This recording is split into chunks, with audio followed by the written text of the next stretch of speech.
Ya, selamat pagi Bapak Ibu, teman-teman semua peserta kelas online JIS kita pada pagi hari ini. Saya ucapkan terima kasih untuk kebersediaan Bapak Ibu untuk bergabung di kegiatan pada hari ini. Sebelumnya saya ucapkan Assalamualaikum warahmatullahi wabarakatuh. Shalom, salam sejahtera, Om Swastiastu, Namo Buddhaya. Eh, Adapun topik kita pada pagi hari ini adalah terkait dengan analisis spasial untuk pembuatan peta zona rawan banjir dalam suatu wilayah. Sebelumnya perkenalkan nama saya Sukmajaya Manalu selaku tutor kita pada pagi hari ini. Adapun outline dari kegiatan kita pagi hari ini adalah nanti di awal ada materi untuk mengulas eh, bagaimana cara atau teknik untuk melakukan analisis spasialnya. Kemudian nanti kita masuk ke dalam software untuk melakukan praktik teknik analisisnya. Pertama kita ketahui bahwa ini adalah sedikit latar belakang ya. Kita tahu bahwa suatu wilayah itu cenderung mengalami peningkatan jumlah penduduk setiap tahunnya. Kemudian adanya suatu perkembangan wilayah, peningkatan jumlah sarana dan prasarana di suatu wilayah yang meningkatkan suatu perkembangan. Kemudian di dalam suatu wilayah itu juga ada pengelolaan sumber daya alam, di mana nanti pengelolaan sumber daya alam, perkembangan wilayah, peningkatan jumlah penduduk ini mempengaruhi besarnya kebutuhan lahan, sehingga kebutuhan lahan suatu wilayah ini meningkat cukup signifikan di dalam suatu wilayah. Kemudian pengelolaan sumber daya alam ini juga akan mempengaruhi perubahan lingkungan.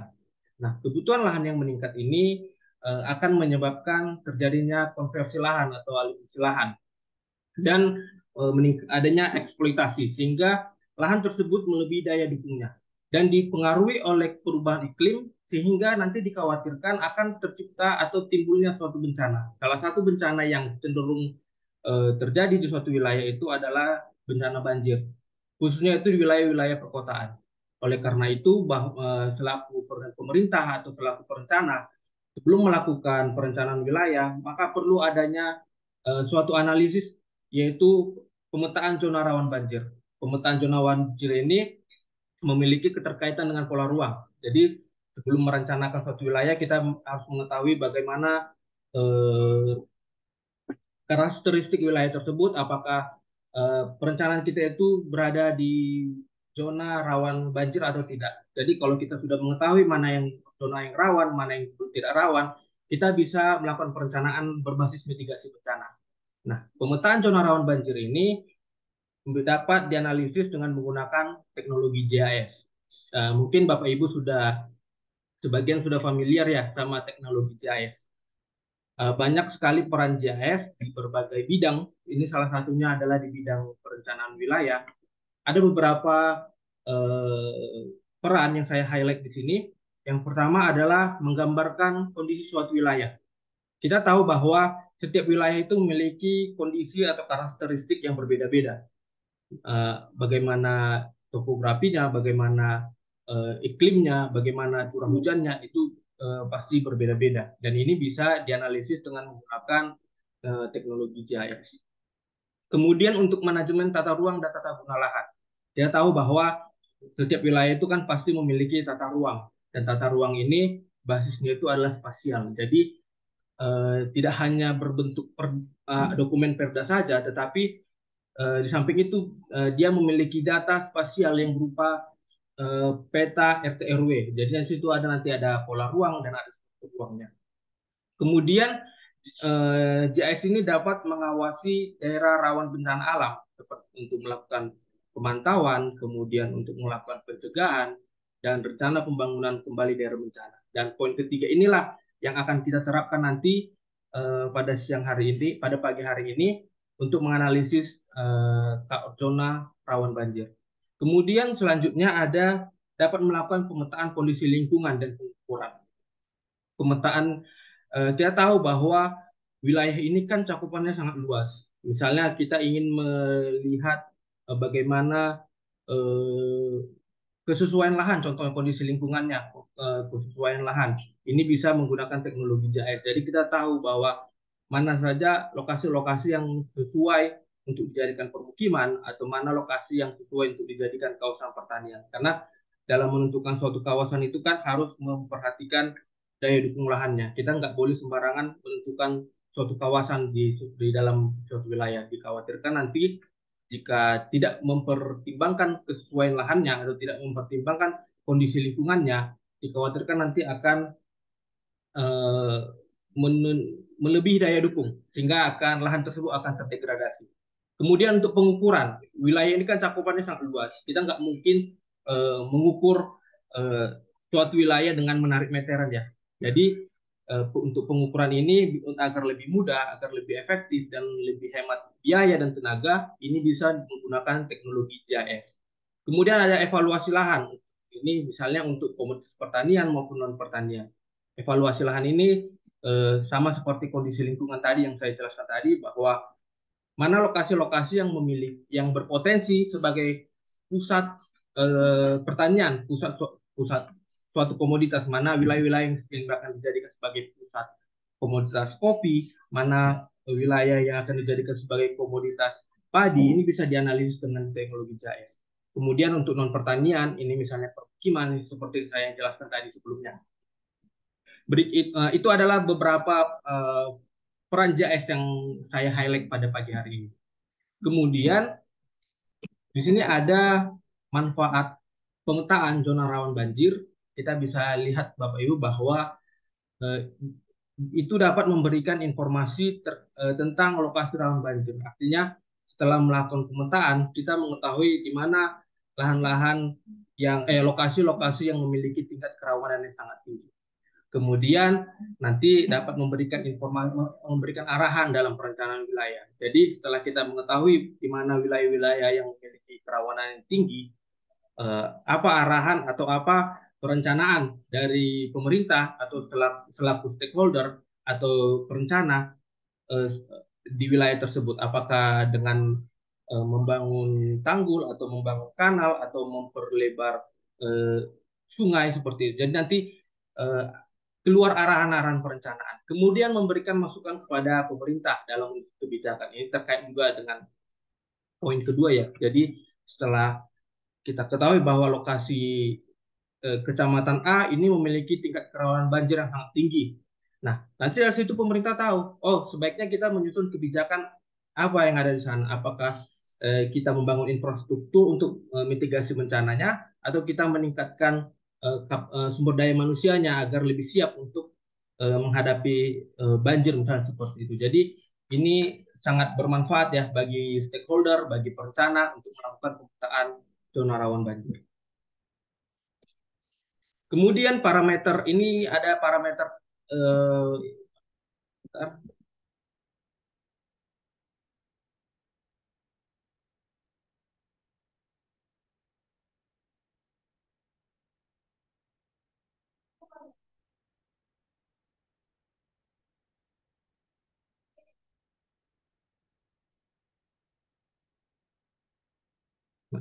berikut ada parameter ya yang digunakan dalam analisis rawan banjir. Ada jenis tanah, ada curah hujan, kemudian ada penggunaan lahan, kemiringan lereng, ketinggian tempat, kemudian ada jarak dari sungai.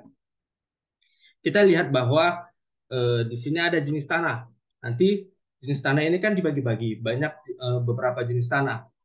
Kemudian nanti akan dibagi masing-masing parameter ini nanti dibagi atau diberi skor 1 sampai 5. Ini skor yang paling tinggi itu memiliki eh, apa namanya? Kecenderungan mempengaruhi dalam eh, membuat mempengaruhi dalam menentukan kerawanan banjir. Contohnya saja jenis tanah jenis tanah seperti ini. Jenis tanah ini kan akan tanah itu kan memiliki tekstur misalnya. Tanah rigosol misalnya. Tanah rigosol ini memiliki tekstur yang berpasir. Jadi eh, atau misalnya andosol atau alluvial. Jadi ini jenis tanah ini memiliki eh, atau apa namanya tekstur yang berbeda-beda. Jadi tekstur yang berbeda-beda ini akan mempengaruhi infiltrasi atau masuknya air ke dalam tanah Atau kemudian parameter kedua adalah curah hujan. Curah hujan ini dibagi menjadi 5 kelas.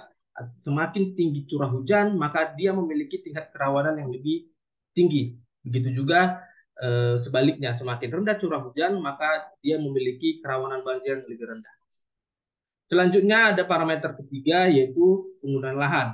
Nah, penggunaan lahan ini dibagi menjadi beberapa: permukiman, lahan terbuka, ladang, tegalan, sampai ke hutan. Jadi kalau dia hutan, dia itu memiliki kerawanan banjir yang lebih rendah.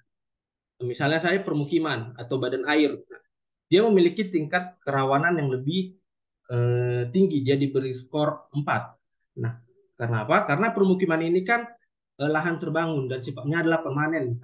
Jadi kondisi resapan air sana lebih rendah. Jadi air yang masuk ke kawasan permukiman itu tidak masuk ke dalam tanah, tetapi dia mengalir di permukaan. Kemudian parameter selanjutnya adalah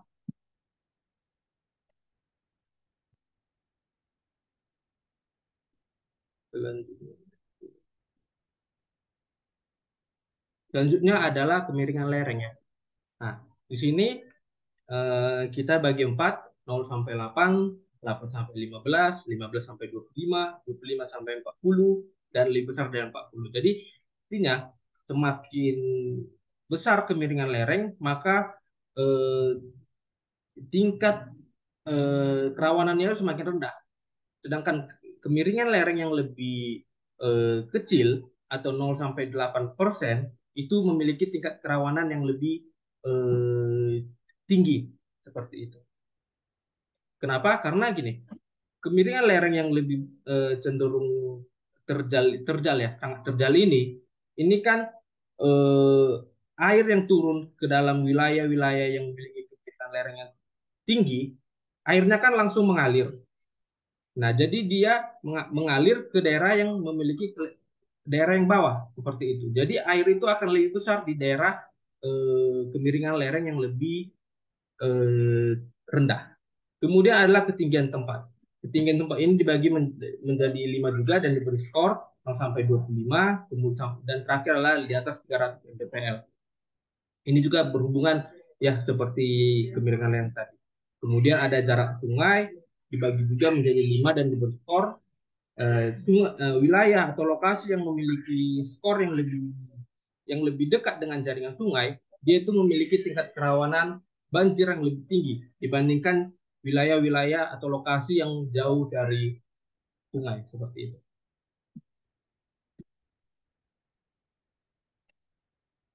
Nah, begitu sekilas dari apa namanya materi ya. Kemudian kita akan lanjut nanti ke dalam aplikasi. Nanti ada beberapa teknik analisis yang kita gunakan untuk menentukan eh, penentuan zona rawan banjir. Kita akan masuk ke dalam aplikasi, Bapak Ibu.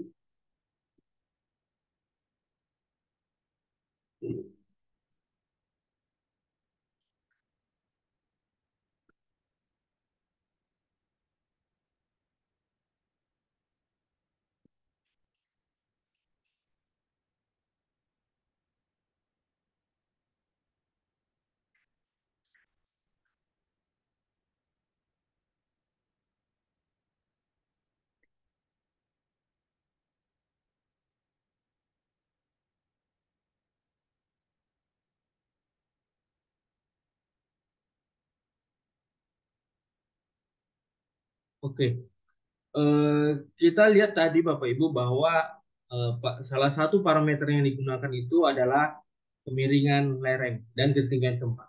Dan kedua parameter ini kita analisis terlebih dahulu ya menggunakan data DEM atau Digital Elevation Model. Data DEM ini bisa di-download dari Demnas. Nah, ini bisa di-download secara gratis nanti dari portal Demnas ya. Lalu bentuknya seperti ini Bapak. Nah, ini adalah data DEM yang di-download ya. Kemudian sebentar.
Bentar Bapak Ibu.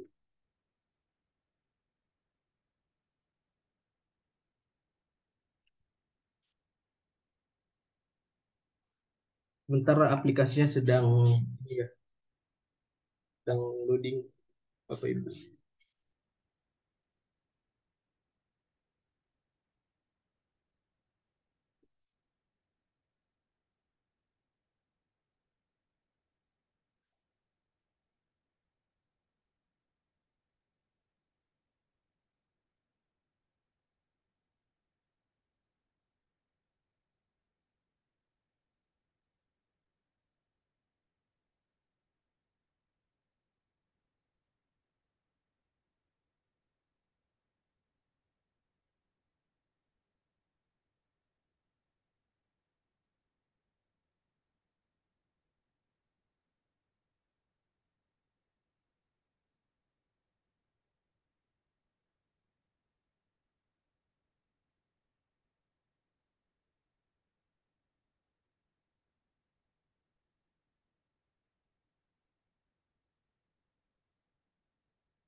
Ya, kita lanjutkan Bapak Ibu.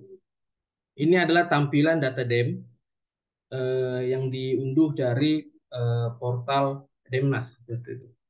Kemudian ini nanti kita analisis kemiringan lerengnya itu Bapak Ibu. Langkahnya pertama adalah kita buka Arthur Box. Pada bagian atas ini Arthur Box. Kemudian pada bagian ini ada beberapa pilihan, yaitu kita pilih 3D Analysis Tool. Kemudian pilih Raster Surface.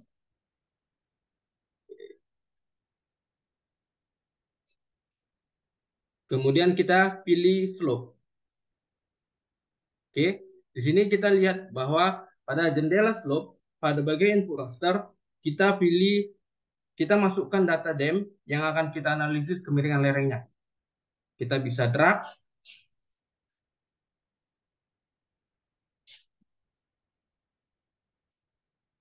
kemudian pada bagian output raster ini kita bisa pilih lokasi penyimpanan.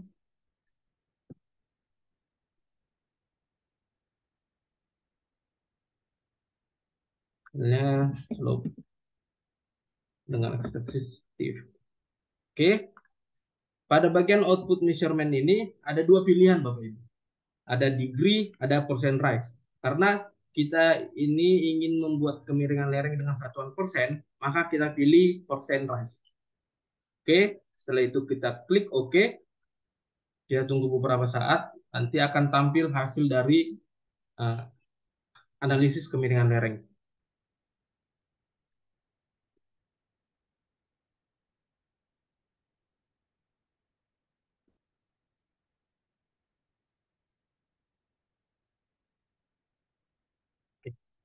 Ini adalah hasil dari analisis kemiringan lereng. Namun, seperti yang tadi itu ya, yang saya jelaskan di awal, bahwa pada analisis ini kita ingin membagi kemiringan lereng itu menjadi 5 kelas. Sedangkan hasil ini dikelompokkan menjadi 9 kelas. Oleh karena itu, maka kita perlu mengklasifikasikannya kembali menjadi 5 kelas. Caranya kita kembali lagi kepada Arthur Box, kemudian pada 3D Analyze, kita pilih Restore Reclass. Nanti kita klik Reclassify. Oke. Nah, pada bagian input raster, kita pilih, ini kita masukkan data raster tadi tapi data raster hasil slope tadi, bukan data dem lagi. Oke, kita tinggal masukkan. Kemudian di sini dia bisa dilihat bahwa masih dibagi menjadi 9 kelas. Untuk mengklasifikasikannya kembali, kita klik classify. Kita pilih 5. Karena kita ingin mengklasifikasi menjadi 5 kelas, maka kita pilih 5. Kemudian break value pada sisi kanan ini kita aktifkan persennya. Kemudian kita ketik kelasnya. Tadi adalah 0 sampai 8, 8 sampai 15, 15 sampai 25, 25 sampai 40. Oke. Setelah itu kita klik OK. Ya, kita pilih lokasi penyimpanan.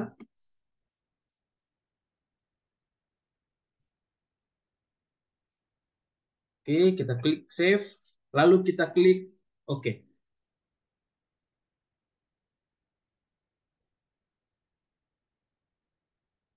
Nah, ini adalah hasil kemiringan lereng dari uh, hasil klasifikasi yang telah diklasifikasi, Bapak Ibu.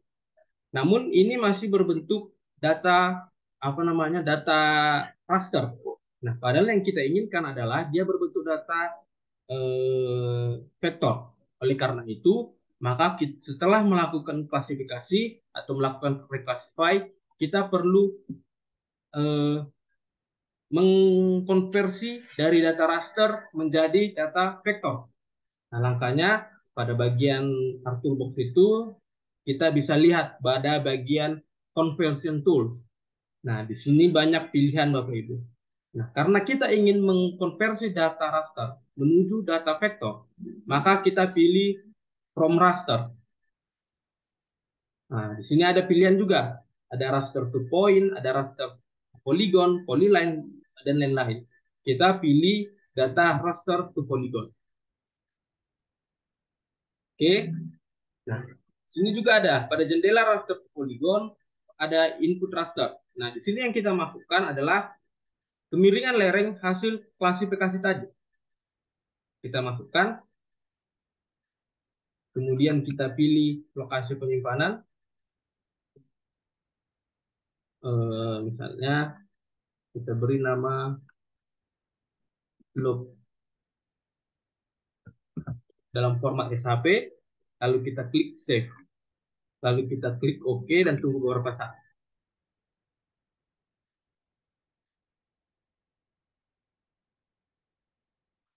Nah, ini adalah hasil konversinya Bapak Ibu. Jadi dia ini sudah berbentuk data vektor, sudah berbentuk SHP. Sedangkan yang sebelumnya tadi adalah masih berbentuk data raster. Nah, kita bisa lihat atributnya. Klik kanan, lalu open attribute table.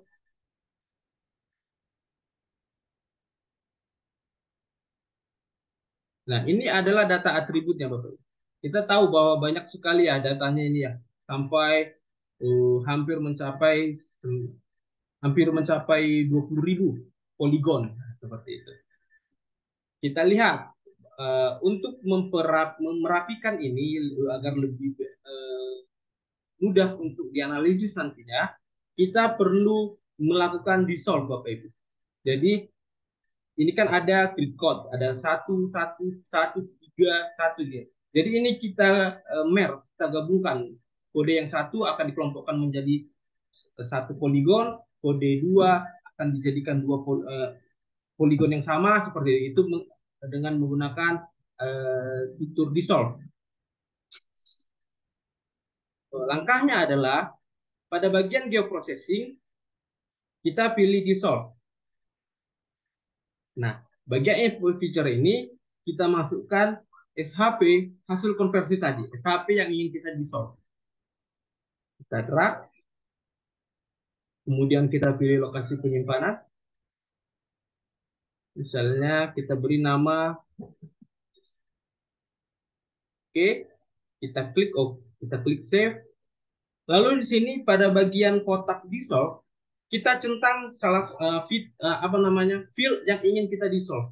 Tadi kan yang saya jelaskan bahwa yang satu akan dikelompokkan menjadi satu poligon, kedua akan dijadikan menjadi satu poligon seperti itu. Jadi yang dicentang adalah eh, tweet code. Kemudian kita klik OK dan tunggu beberapa ini. Nah,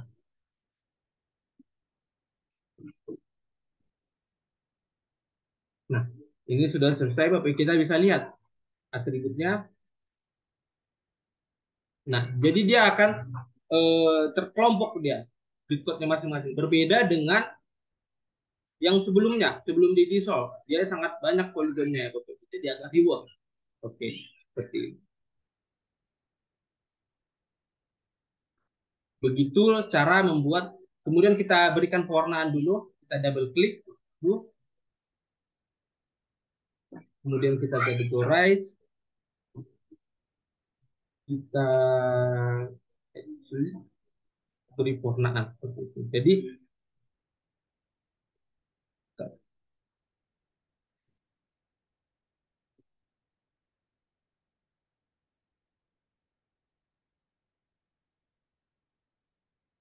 nah jadi begini bentuk peta kemiringan lereng hasil DEM tadi. Dan ini nanti kita gunakan dalam menganalisis zona rawan banjir. Selanjutnya kita melakukan analisis ketinggian tempat, Bapak Ibu.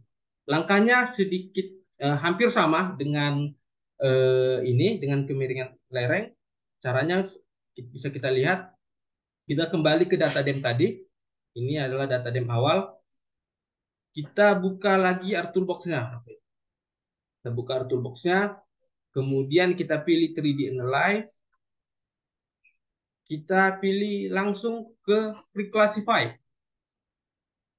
Kita langsung ke Reclassify. Lalu pada bagian ini apa namanya input raster, kita masukkan data dem, oke. Lalu kita klik classify, oke.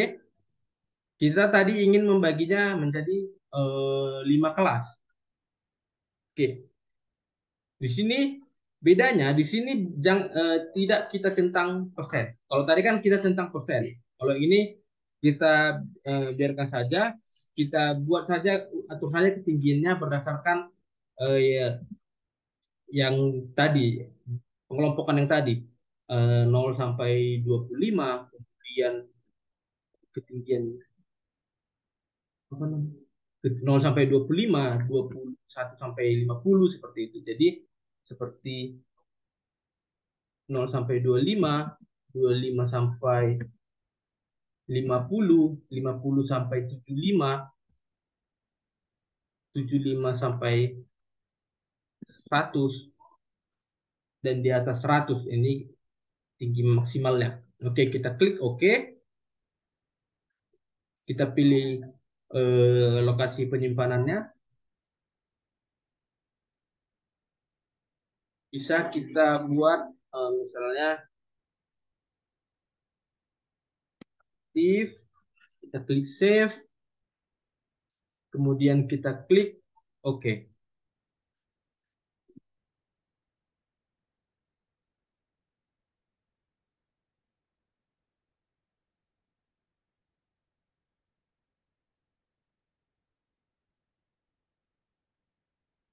Ini adalah ketinggian dari lokasi kajian kita, Bapak. Ini adalah hasilnya. Seperti yang tadi juga, bahwa bisa kita lihat ini masih berbentuk data raster ya. Jadi kita perlu melakukan konversi ke data vektor. Oke, caranya kita pilih masuk ke conversion tools, kemudian kita pilih from raster dan raster to polygon.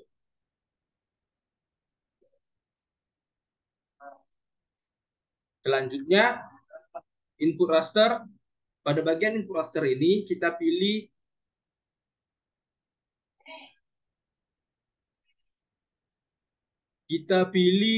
atau kita masukkan data raster hasil ketinggian tadi. Oke, kita masukkan.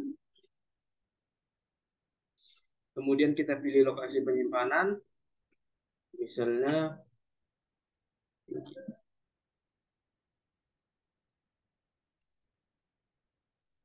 oke, kita langsung save, lalu kita pilih oke.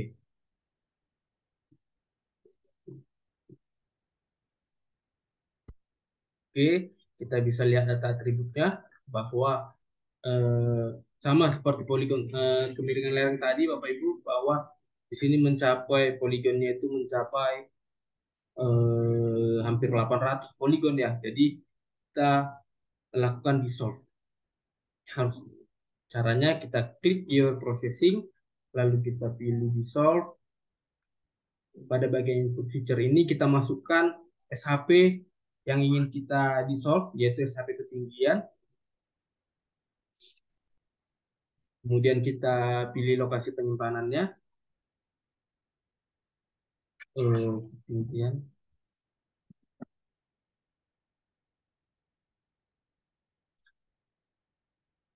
oke, kita klik save, lalu kita pilih, kita centang field yang ingin kita dissolve, yaitu grid pop. Kita klik OK.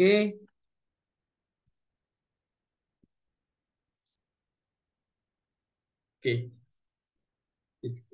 Jadi setelah ini adalah peta ketinggiannya, kemudian kemiringan lerengnya sudah, ketinggian sudah, kemudian untuk jenis tanah itu bisa kita itu menggunakan data ini ya, data sekunder ya.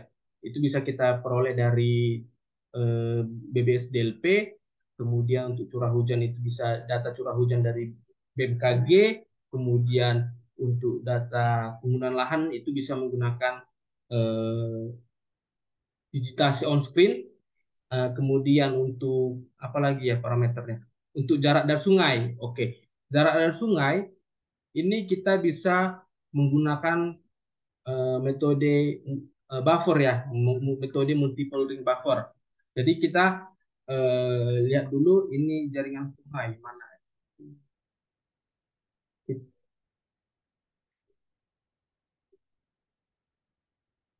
Kita selanjutnya membuat eh, jarak dan sungai.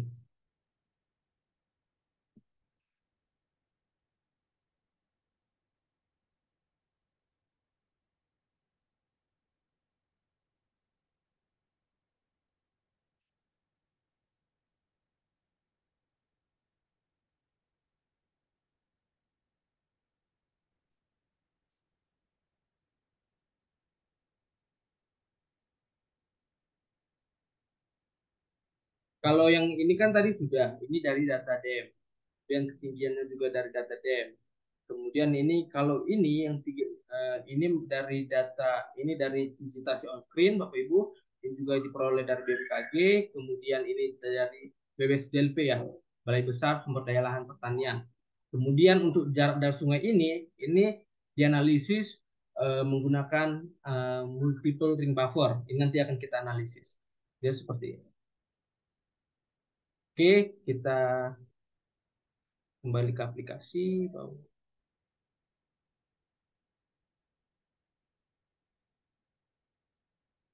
Nah, untuk melakukan jarak dan sungainya, Bapak Ibu, kita bisa lihat bahwa ini adalah eh, peta jaringan sungai di lokasi kajian kita.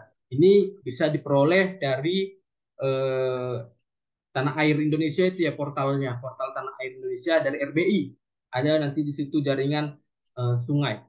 Kemudian untuk mengetahui untuk melihat peta jarak dari sungainya ini kita menggunakan analisis buffer. Caranya kita masuk ke Artoolbox tadi, eh kita masuk, kita pilih sini tampilannya.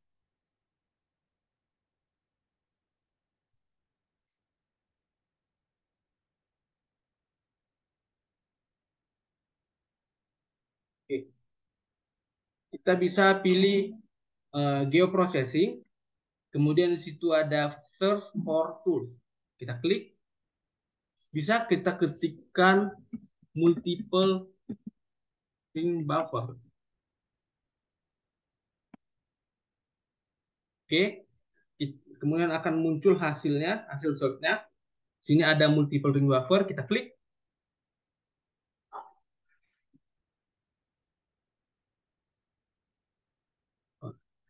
Kemudian nanti ada setelah itu akan muncul jendela multiple ring buffer.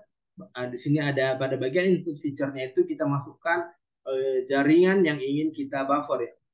Dalam dalam hal ini kita menganalisis jaringan sungai. Kita klik, kita drag, lalu kita pilih apa namanya lokasi penyimpanan.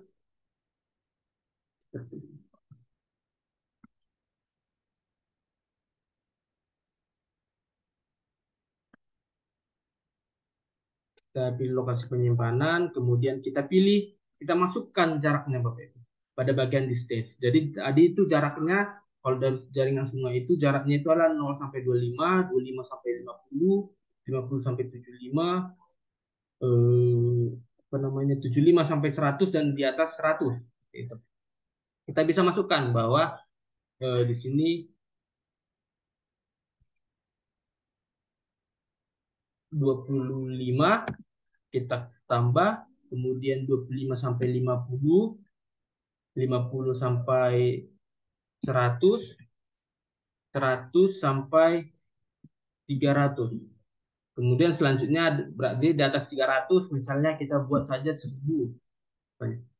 Kemudian untuk bagian buffer unit ini kita pilih satuan.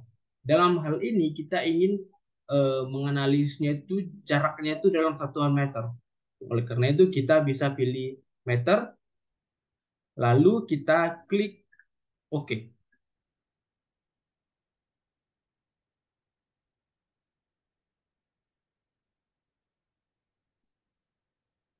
Oke, kita tunggu beberapa saat.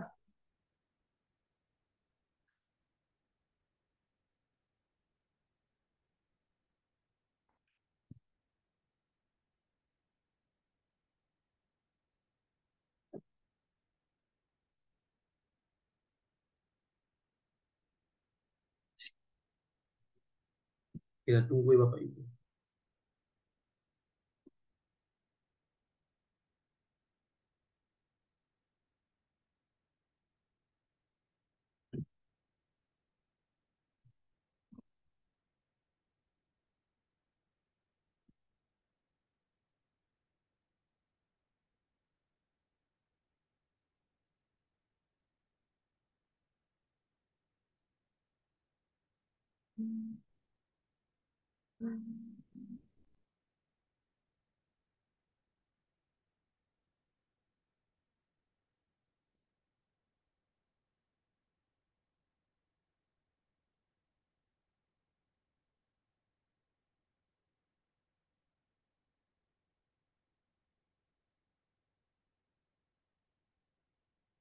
Oke, berikut adalah hasilnya Bapak Ibu bahwa eh, kita lihat bahwa hasil dari analisis buffer jarak dari sungai. Kita bisa lihat apakah dia ini sudah sesuai dengan batas administrasi tidak atau belum. Kita bisa lihat dia administrasi, kita cek.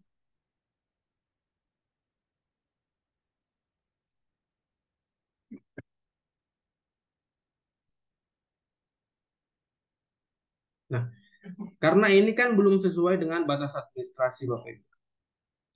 Jadi dia itu melewati batas administrasi. Oleh karena itu, agar dia sesuai dengan batas wilayahnya, batas administrasinya, kita perlu melakukan pemotongan melalui fitur clip. Caranya adalah pada bagian geoprocessing, kita pilih clip. Nanti pada bagian input feature-nya ini, kita pilih eh, hasil buffer. Kemudian eh, pada bagian clip feature ini kita pilih batas administrasi sebagai pemotong. Kemudian kita pilih apa namanya lokasi penyimpanannya. Kita bisa buat buffer clip, kita lakukan save, kemudian kita klik OK.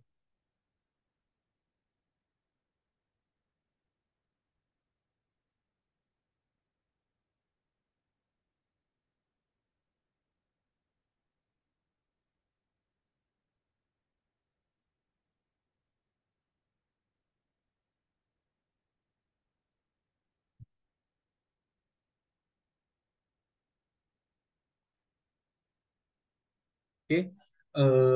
Kita lihat klipnya sudah tampil.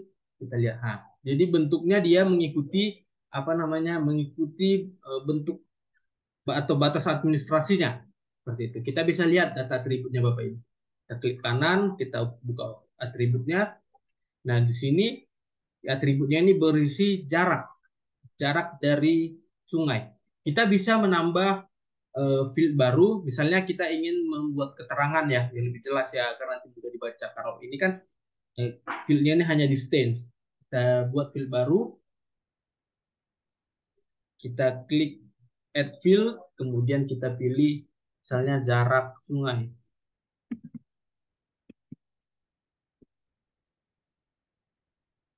Kita pilih teks. Oke. Kemudian kita tambahkan satu lagi fieldnya yaitu skor.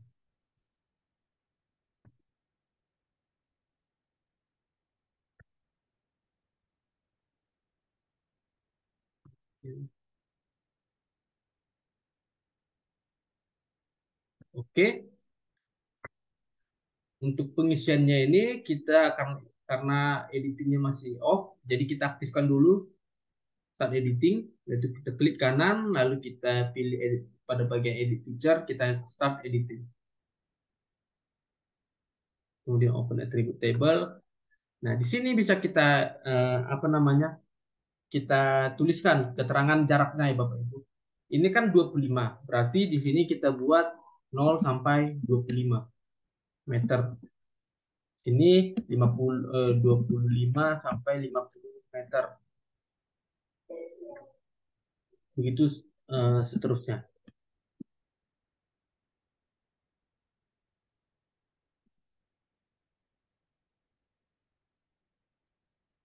Nah, sedangkan ini yang 1000 ini adalah lebih besar dari 300 meter. Kemudian kita beri skor seperti yang tadi saya jelaskan tadi bahwa semakin eh, dekat dengan sungai, maka dia memiliki skor yang lebih tinggi. Misalnya 0 sampai 25 berarti dia memiliki skor 5, kemudian 25 sampai 50 dia memiliki skor 4, 50 sampai 100 dia memiliki skor 3, kemudian 100 sampai 300 memiliki skor 2, dan lebih besar dari 100 dari 300 dia memiliki skor 1.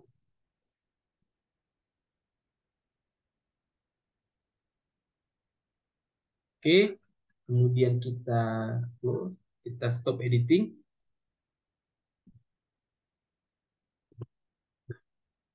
Jadi ini adalah berikut itu adalah cara membuat jarak ke sungai. Kemudian untuk parameter tiganya lagi yaitu curah hujan, basis tanah, penggunaan lahan itu kan menggunakan data sekunder. Jadi selanjutnya kita akan melakukan analisis kerawanan banjirnya. Metode yang kita gunakan adalah metode overlay dan scoring. Gitu. Kita bisa bentar, saya rapikan dulu ini.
Oke, Bapak. Kita lanjutkan. Ini sudah rapi susunannya ya.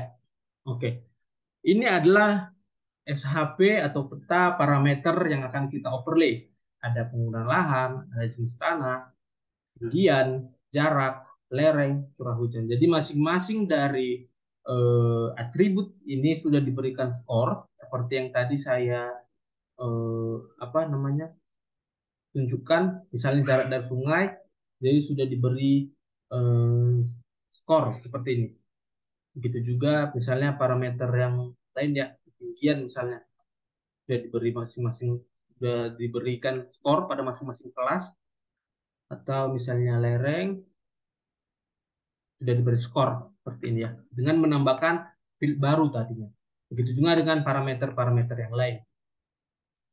Pertama caranya adalah kita eh, pilih geoprocessing, kita pilih intersect, kemudian kita masukkan ke 6 parameter yang akan kita overlay. Kita bisa masukkan, bisa sekaligus. Oke, drag. Lalu kita pilih lokasi penyimpanannya. Misalnya overlay banjir. Oke, kita klik OK.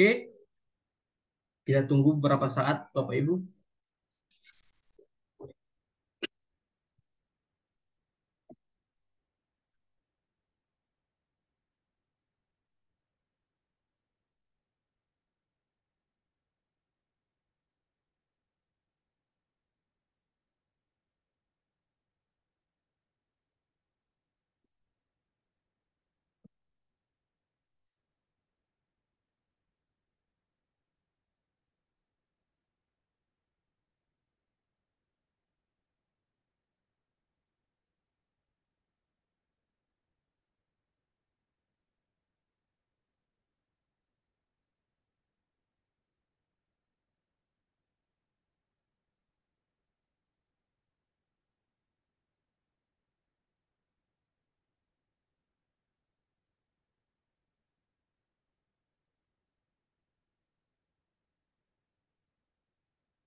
Ini agak membutuhkan waktu yang lumayan ya, karena kita mengoverlay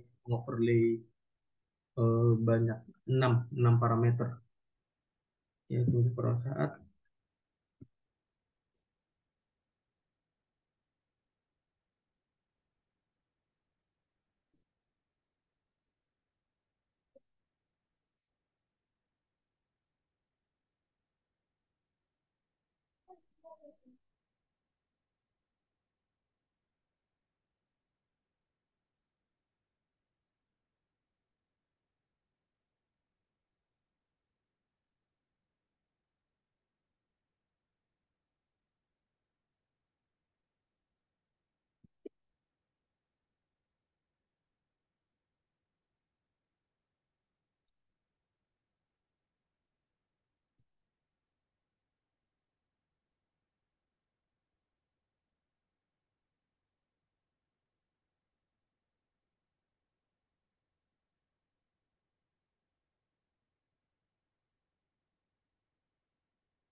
Oke, Bapak Ibu, ini hasilnya sudah selesai, hasil apa nah hasil overlay. Ini kita matikan saja. Oke, kita bisa lihat atributnya, Bapak Ibu. Banyak ya. Kita bisa lihat atributnya. Kita buka open attribute table. Nah, ini adalah data atribut hasil overlay parameter-parameter penentu tadi. Namun ini belum diketahui mana zona-zona yang rawannya belum dikelaskan. Sebelum untuk mengkelaskan itu terlebih dahulu kita akumulasi eh, nilai masing-masing skornya. Pertama kita tambahkan field baru, klik kanan pada bagian kiri atas table option, kita klik add field, kemudian kita tambahkan eh, field namanya nilai. Misalnya 10, kemudian long kejar, misalnya saya 10 contohnya. Kita klik OK. Kemudian ini kan tadi fieldnya ini akan berisi nilai hasil akumulasi masing-masing skor. Nah, kemudian kita tambahkan field baru yaitu kelas. Ini akan memberikan informasi tingkat kerawanannya nanti.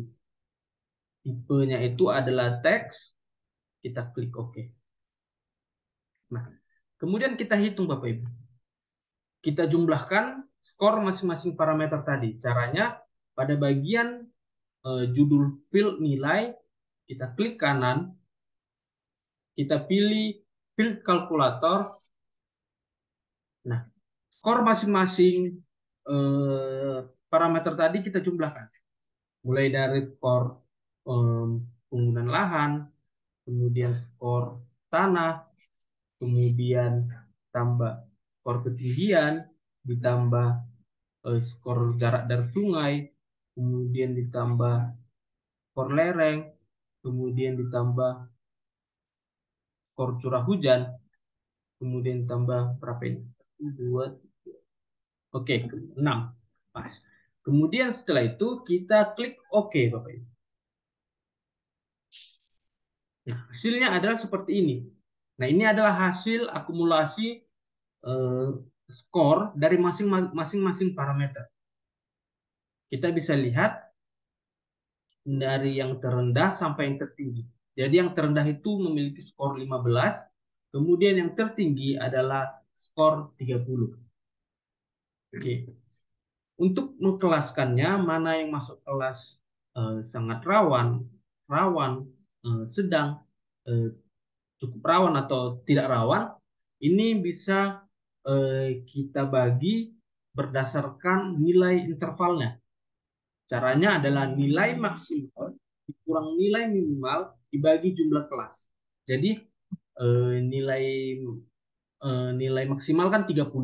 Kemudian dikurang nilai minimal 15. Berarti 30 bagi 15 itu kan 15. Kemudian dibagi dengan jumlah kelas yang kita inginkan. Kita membaginya menjadi 5 kelas. Contohnya berarti 15 dibagi 3 dibagi 5 berarti 3, berarti 15 sampai dengan 17, kemudian 18 sampai dengan 21, 22 sampai dengan 25 sampai seterusnya seperti itu. Jadi setiap kelompok itu ada selangnya 3. Misalnya saja kita ingin menseleksi nilai 15 sampai 17. Sebenarnya kita bisa saja memblok ini ya, memblok ini sampai ke atas gitu. Tapi ini caranya agak ribet. Takutkan nanti ada beberapa nilai yang tidak diinginkan namun tergabung dengan kelompok yang lain. Oleh karena itu kita perlu melakukan selected atribut. Caranya pada bagian kiri atas ada pilihan select by attribute. Kita klik. Tadi kan kita kan selangnya ada 3 intervalnya. Setiap kelompok itu 3, 15, 16, 17. Jadi kita ingin mencari nilai yang memiliki yang masuk ke dalam kelompok 15, 16, 17. Ya, caranya adalah nilai yang lebih besar sama dengan 17 dan nilai yang lebih kecil sama dengan maaf ini 15 ya. 15 dan nilai yang lebih kecil dari 17. Nah, ini kan artinya sama dengan 15 sampai 17. Interval 15 sampai 17 Ini kan pembahasannya seperti ini.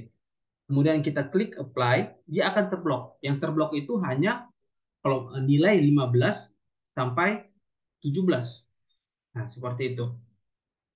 Kemudian ini kita kelompokkan menjadi tidak rawan. Kita beri dia, kita klik kanan pada bagian judul file kelas, kita klik kanan, kita klik file kalkulator, lalu kita ketikkan tidak rawan dengan tanda petik tidak rawan. Oke. Kita tunggu.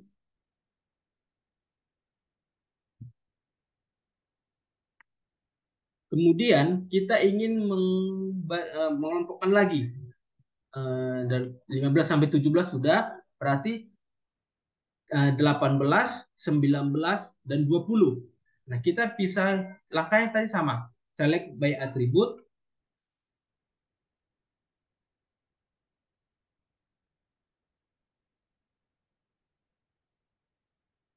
Berarti kita ulang lagi. Kita ingin memilih 18 sampai 20. Berarti nilai yang lebih besar dari 18 dan nilai yang lebih kecil sama dengan 20. Kita klik apply, lalu akan terblok 18 sampai 20. Jadi dia tidak akan eh, memblok nilai yang lain. Jadi tidak nilai yang lainnya tidak terblok lah seperti itu. Kemudian kita masukkan dia ke dalam kelas apa ya, rendah ya, rawan rendah. Kita klik.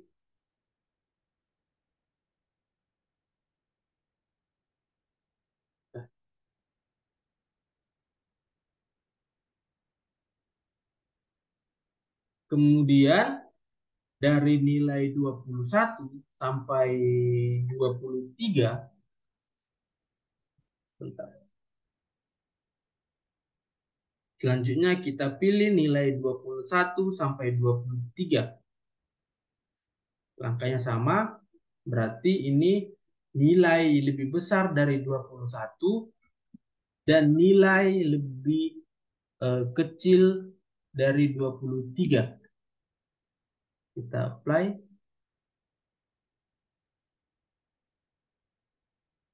Oke, kita kelaskan dia menjadi sedang.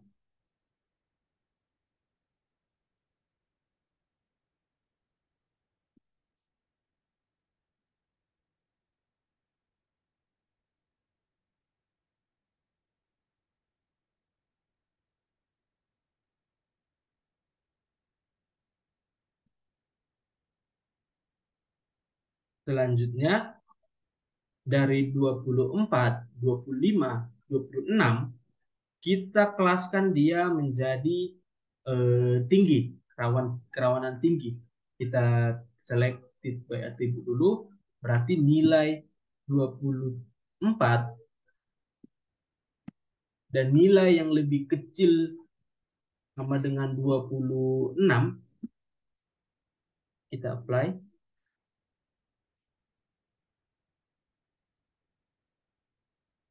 Oke, kita masukkan dia ke dalam kerawanan tinggi.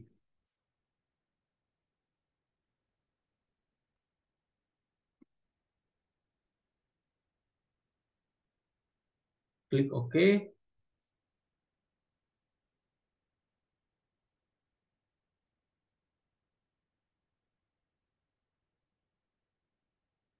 Nah, selebihnya ini kita masukkan ke dalam kelas sangat tinggi. Kita select by attribute dulu. Berarti yang ini rumusnya nilai lebih besar sama dengan 27. Oke, kita klik apply. Kita masukkan kerawanan tinggi. Sangat tinggi maksimal. Klik OK.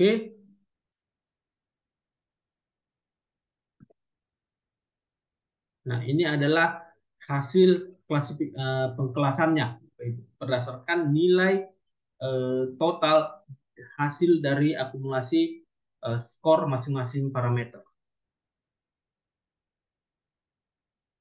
Kita bisa close. Oke. Kita bisa lakukan pewarnaan melalui simbologi. Kita double klik,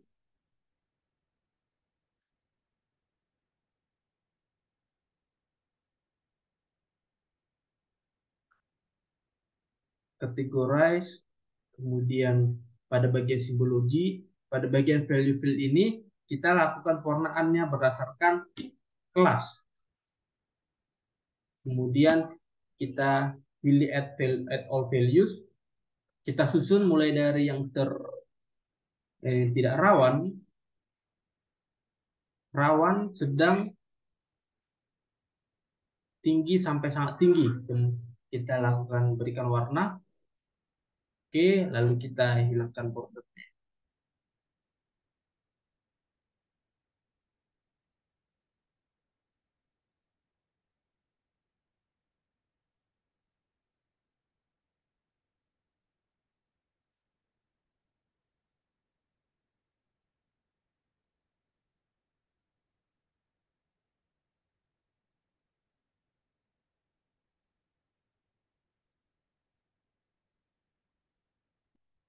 Nah, ini adalah apa namanya peta kerawanan banjir. Kita lihat bahwa eh, kerawanannya itu cenderung berada eh, ini karena ini ya karena terlalu bagus datanya terlalu besar jadi agak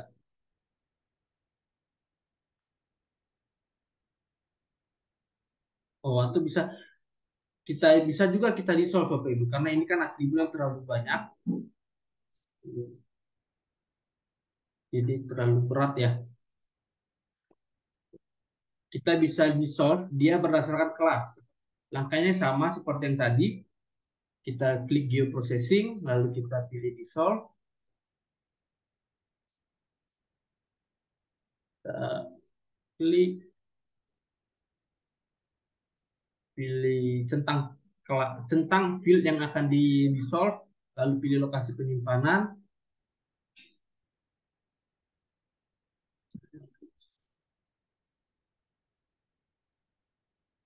Klik OK. Ya, tunggu beberapa saat, Bapak Ibu.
Ini proses untuk dissolve sangat ini ya, lumayan lama ya karena banyak poligon ya.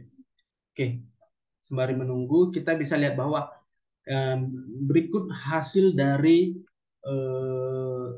analisis kerawanan banjir. Kita lihat bahwa Dari sini nanti kita bisa melakukan apa namanya interpretasi ya bahwa eh, zona-zona yang rawan banjir di wilayah kajian kita ini cenderung berada di wilayah yang yang ini ya di bagian selatan yang panjang sampai ke arah eh, Tenggara ya Tenggara ini ya sampai menuju ke arah timur seperti itu.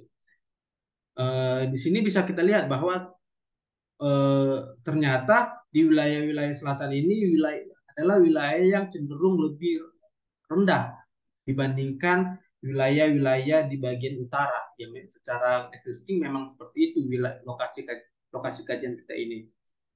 Nanti dari sini juga bisa dilihat apa kebijakan-kebijakan yang akan dilakukan atau bagaimana perencanaan-perencanaan yang akan diterapkan di wilayah-wilayah yang memiliki kerawanan banjir yang tinggi. Dan diharapkan bahwa dengan mengetahui teknik analisisnya ini nanti Bapak Ibu dapat menerapkan kembali di masing-masing lokasi wilayah Bapak Ibu.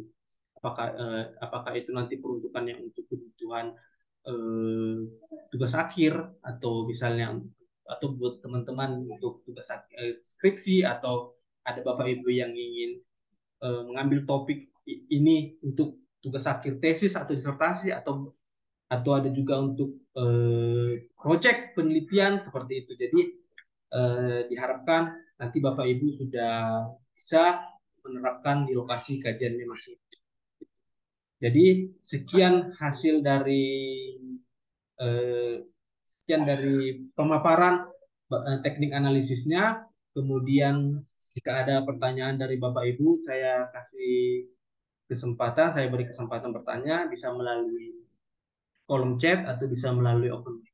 Ini sudah ada beberapa juga ya pertanyaan dari Bapak Ibu di kolom chat, nanti akan saya jawab satu persatu.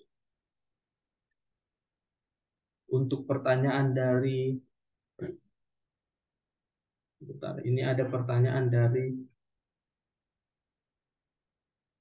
situs channel dari Bapak Ulung untuk mengakses Timnas itu caranya bagaimana? Nanti ada portalnya Pak. Ini kebetulan Bapak Julkarman Syafrin ini sudah mengirim portalnya. Terima kasih Pak Julkarman. Ini portalnya. Nanti Bapak bisa mengakses ke sana. Namun terlebih dahulu kita perlu login Pak. Kita perlu login mendaftarkan email kita di di portal tersebut. Nanti akan ada balasan dari pihak instansinya untuk melakukan verifikasi ya seperti itu. Dan nanti ketika sudah akun Bapak sudah diverifikasi, nanti Bapak sudah bisa mendownload data DEM seluruh Indonesia. Nanti itu downloadnya itu berdasarkan gridnya dan itu dapat digunakan untuk kebutuhan analisis eh, khususnya untuk analisis kemiringan lereng ataupun ketinggian tempat. Kemudian link absen tidak. Apakah daftar dulu? Iya, untuk Pak Ulung ya daftar dulu.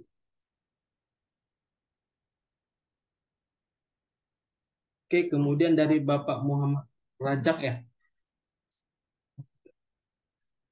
untuk scoring setiap parameternya, apakah ada ketentuan atau peraturan yang mengatur atau scoring tersebut berdasarkan analisa atau perkiraan sendiri? Di sini bisa menggunakan analisa atau perkiraan sendiri, Pak. Namun didukung juga dari berbagai literatur penelitian yang pernah atau yang telah dilakukan oleh beberapa peneliti seperti itu. Jadi dari pemahaman analisa sendiri yang didukung oleh sejalan dengan hasil penelitian terdahulu seperti itu untuk penentuan scoringnya, Pak.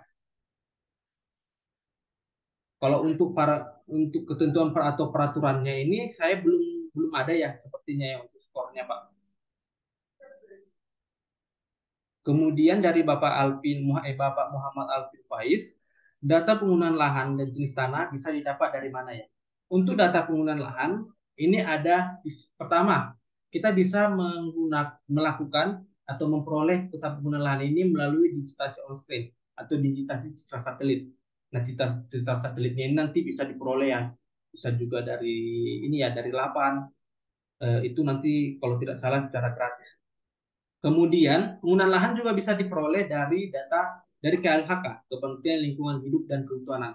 Nanti kita bisa mengirimkan surat ke sana, nanti mereka akan mengirimkan misalnya SHP ke penggunaan lahannya. Karena apa namanya eh, wali data dari penggunaan lahan itu adalah KLHK. Kemudian untuk jenis tanah, Bapak Ibu, jenis tanah itu diperoleh dari Kementerian Pertanian. Itu dibawa dari BPSDLP, Balai Besar Sumber Daya Lahan Pertanian, yang di bawah naungan dari Kementerian Pertanian. Seperti itu. Nanti bisa kalau untuk memperolehnya, Bapak Ibu bisa mengirim surat ke sana, bisa juga melalui email, nggak harus mengirim surat secara langsung ke kantor, tapi bisa juga melalui email seperti itu. Kemudian untuk membuat SHP curah hujan, ini pertama kita cari minta data curah hujannya Bapak dari BMKG. Nanti kan itu stasiun stasiun curah hujannya itu kan ada beberapa titik. Nanti dari titik-titik tersebut akan diperoleh data curah hujan rata-rata, kemudian akan dilakukan proses interpolasi, interpolasi. Begitu proses untuk membuat SHP curah hujannya, Pak. Untuk selanjutnya tadi ada kalau tidak salah ada yang raise hand ya, atau ada Izin Bapak, pertanyaan dari Bapak Ibu yang lain. Dari Bapak ini, Bapak Agriarto mungkin? ya, izin Bapak. Mohon maaf saya tidak membuka kamera karena sinyal dari daerah saya lagi eh, susah. Ada yang ingin saya tanyakan terkait curah hujan, Bapak. Ya, Seperti tadi Pak. Bapak sudah jelaskan, cara membuat peta curah hujan itu adalah dengan melakukan interpolasi ya. Ya, Kalau dalam satu kabupaten itu hanya terdapat satu titik apa sih sampel BMKG. eh Bagaimana cara kita melakukan interpolasi, Bapak? Terima kasih. ya.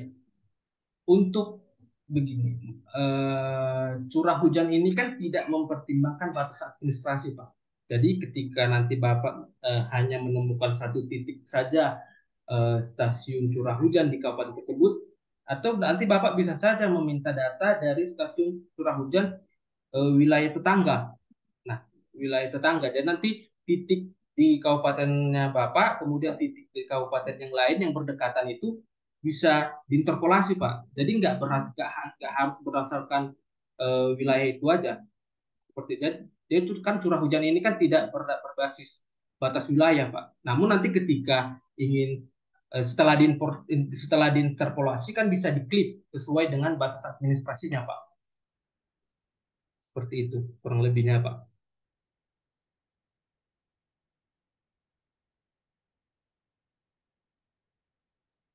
Terima kasih, Pak. Ya, sama-sama, Pak.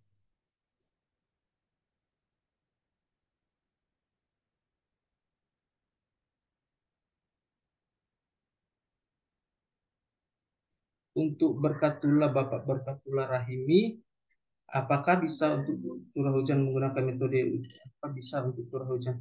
Untuk biasanya menggunakan ini ya, isoyet ya Pak ya. Biasanya saya beberapa literatur dan pengalaman teman-teman juga biasanya mereka menggunakan metode isoyet. Kan kalau untuk perbedaannya saya juga ini ya kebetulan belum pernah menggunakan polygon Thyssen karena umumnya memang menggunakan isoyet, Pak. Ini kebetulan dissolve-nya sudah selesai, Bapak Ibu. Sebentar saya tunjukkan ya. Nah, ini hasil dissolve-nya. Kita bisa lihat perbedaannya, Bapak Ibu, bahwa sebelumnya data atributnya ini sangat banyak, sangat riuh ya, banyak ini. Ada rawan, tidak rawan, kemudian kita apa namanya? Kita dissolve, dia menjadi seperti ini. Jadi lebih rapi ya. Kemudian coba ini kita lakukan pewarnaan. Biologi, kategori. Kita susun dari yang tidak rawan, rendah, sedang. Oke, kemudian kita lakukan pewarnaan.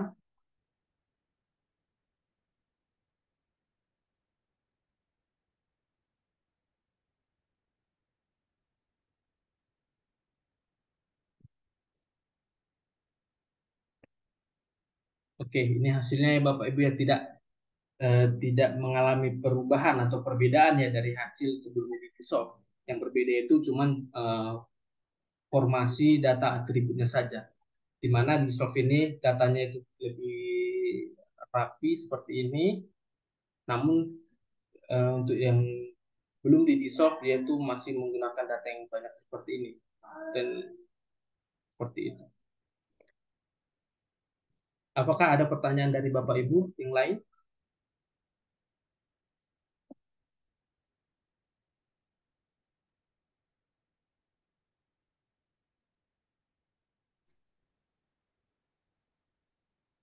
Baik, Assalamualaikum Pak.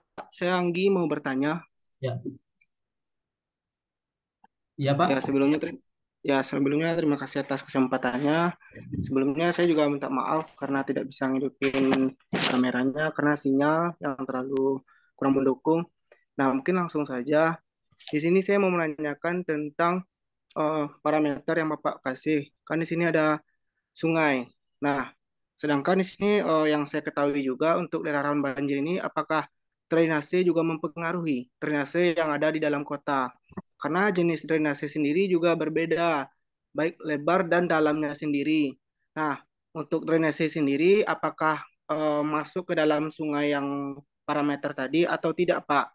Nah, kalau memang ia masuk ke drainase, bagaimana untuk scoringnya sendiri untuk di Arjis. Mungkin itu saja. Terima kasih. Ya. Boleh-boleh saja sebenarnya kalau misalnya Bapak menggunakan apa namanya parameter drainase ya, karena eh, khususnya untuk lokasi kajian di kawasan perkotaan. Nah, jika nanti Bapak Ibu, ini kan drainase ini kan basisnya itu misalnya SHP berbentuk jaringan ya, jaringan drainase. Nanti Bapak bisa eh, membuffernya juga, kemudian mengkelaskannya. Dia itu apakah ingin menggunakan jarak dari drainase atau tidak? Kalau misalnya scoringnya itu nanti Bapak buat saja sesuai dengan apa ya namanya pemahaman, sesuai dengan analisis apakah eh, jarak lokasi yang dekat dengan drainase itu memiliki skor yang lebih tinggi atau memiliki skor yang lebih rendah, itu Bapak bebas menentukan skornya. Bisa saja menggunakan drainase. Namun untuk wilayah kajian kita ini kenapa tidak menggunakan drainase? Karena wilayah kajian kita ini kan bukan perkotaan. Ini jadi tidak semua tidak semua lokasi-lokasi di wilayah kajian yang kita analisis ini memiliki drainase. Oleh karena itu kita tidak menggunakan parameter drainase, yang kita gunakan adalah parameter. Namun ketika nanti Bapak ingin mengkaji secara spesifik di kawasan perkotaan, itu sangat bagus juga Pak untuk menentukan digunakan parameter drainase sebagai penentu kawasan rawan banjir. Atau nanti bisa menggunakan juga metode buffer untuk menentukan jarak dari drainasenya. Seperti itu.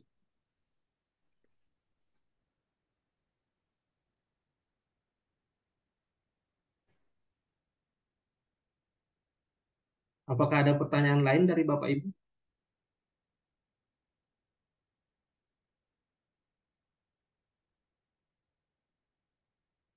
Nanti untuk recordnya, ketika apabila ada Bapak Ibu yang berhalangan hadir atau yang tadi terlambat untuk join, untuk recordnya nanti akan saya upload setelah kegiatan ini selesai. Nanti akan saya upload di Google Drive ya Bapak Ibu. Untuk link Google Drive tadi kemarin sudah saya kirim ke grup, nanti bisa dicek.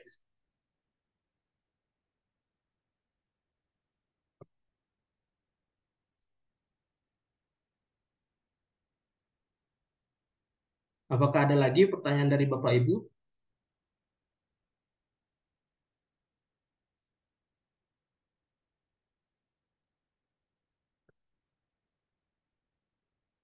Kalau misalnya tidak ada, Eh, Sekarang saat ini juga sudah hampir mencapai ini ya 11.30 ya. Kalau misalnya Bapak Ibu tidak ada pertanyaan, kegiatan kita hari ini bisa kita akhiri. Sebelumnya saya minta maaf kepada Bapak Ibu apabila ada salah kata atau perbuatan. Eh, Sekali lagi saya ucapkan mohon maaf. Akhir kata saya ucapkan terima kasih. Sampai berjumpa di kelas berikutnya Bapak Ibu. Terima kasih. Terima kasih, Mas. Iya Pak, sama-sama Pak.